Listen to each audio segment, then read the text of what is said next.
चोरी करणं हा गुन्हा आहे हे तुम्हालाही वेगळं सांगायची गरज नाही। चोरी केल्यास कडक शिक्षा होते, पण ते माहीत असूनही काही लोक चोऱ्या करताना दिसतात।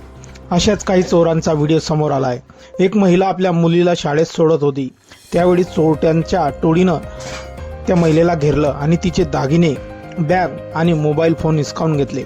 ही घटना रस्त्यावरील CCTV कॅमेऱ्यात कैद झाली असून आता हा व्हिडिओ सर्वत्र व्हायरल होतो आहे।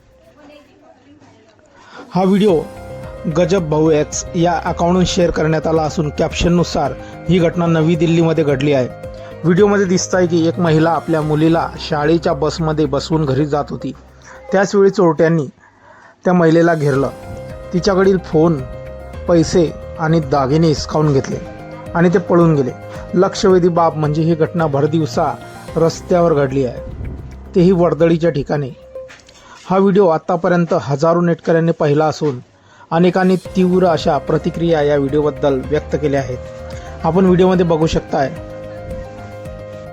कशा प्रकारे महिलेने आपल्या मुलीला बसमध्ये बसवल्यानंतर ती आपल्या स्कूटीवर बसायला लागली। तिच्या मागे तिची अजून एक मुलगी होती।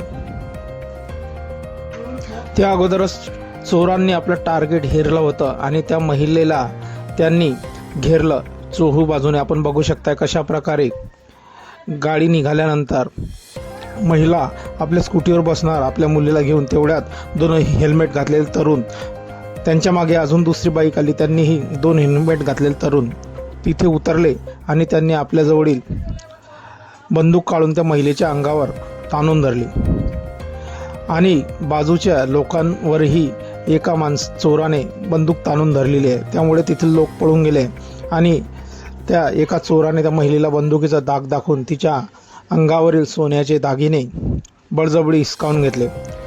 लोकही तिथे सकाळी सकाळी हा कारनामा बघून सण आणि त्यांच्याकडे बंदुकीचा ताफा बघून सण घाबरायला लागले आणि पळायला लागले, पण कोणाचीही हिंमत त्या महिलेला वाचवण्यासाठी झाली नाही आणि चोरांनी आपला डाव चांगल्या प्रकारे हेरला। चोरांनी तिच्या अंगावरील सर्व सोनं, तिचे पैसे घेऊन सण तिथून कशा प्रकारे पोबारा केला आपण बघू शकता मित्रांनो।